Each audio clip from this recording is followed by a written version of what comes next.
ഈ കാണുന്ന സുന്ദരിയുടെ പേരാണ് ഫസ്റ്റ് ലവ് പ്ലാന്റ്. റോസിഡ പ്ലാന്റ്, ഗോൾഡൻ പെൻഡ, അങ്ങനെ പല പേരിലും അറിയപ്പെടുന്നുണ്ട്. അതുപോലെ തന്നെ ഇത് പല നിറത്തിലും കാണുന്നുണ്ട് കേട്ടോ. എൻ്റെ കയ്യിൽ തന്നെ ഇതിൻ്റെ ചുവപ്പും ഉണ്ടായിരുന്നു. എങ്കിലും എനിക്കൊരു പ്രത്യേക ഇഷ്ടം തോന്നിയത് ഈ മഞ്ഞ നിറത്തിനോട് തന്നെയാണ്. സാന്തസ് ടെമോൺ ക്രൈസാന്തസ് എന്നാണ് ഇതിൻ്റെ ശാസ്ത്രീയ നാമം.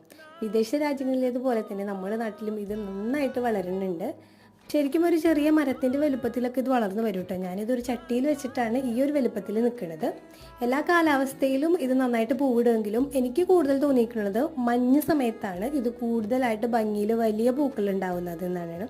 അതുപോലെ പ്രത്യേകിച്ച് കയറൊന്നും ആവശ്യമില്ല. നമ്മുടെ നാട്ടിലെ ചാമ്പക്ക ചെടിനോട് സാമ്യം പുലർത്തുന്ന ഇലകളും പൂക്കളും ഉള്ള ഇതിന് വലിയ നനവിൻ്റെ ആവശ്യമൊന്നും ഇല്ലെങ്കിലും പൂവുള്ള സമയത്ത് നമ്മൾ ഡെയിലി നനക്കുകയാണെങ്കിൽ അതിൻ്റെ പൂക്കൾ കുറച്ചും കൂടി കൂടുതൽ ദിവസം നിൽക്കുന്നതായിട്ട് കാണാറുണ്ട്. അല്ലെങ്കിൽ അതിൻ്റെ ആ ഒരു നാര് പോലുള്ള ഭാഗങ്ങൾ പെട്ടെന്ന് കൊഴിഞ്ഞു പോകും. പൂമ്പാറ്റകളെക്കാൾ കൂടുതൽ തേനീച്ചകളെയും വണ്ടുകളെയാണ് ഇതിൽ വിസിറ്റേഴ്സായിട്ട് കാണാറുള്ളത്.